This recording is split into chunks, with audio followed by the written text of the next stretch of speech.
FAQs are a quick way to give your AI agent ready-made answers to the questions your customers ask most.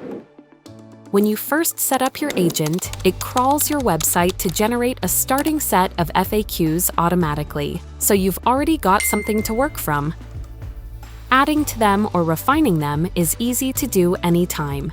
To do this, go to Automations, then Agents, select your agent, open Knowledge, and find the FAQ section.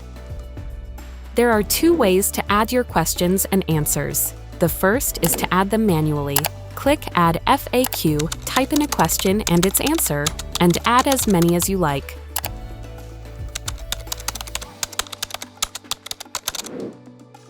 When you're done, click Save.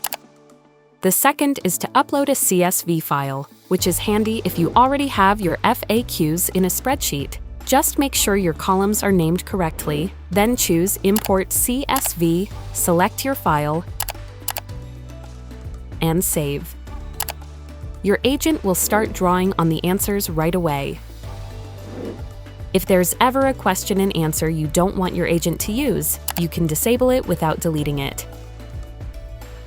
For more assistance, visit the Talk.to Academy or book a call with an AI Assist specialist today.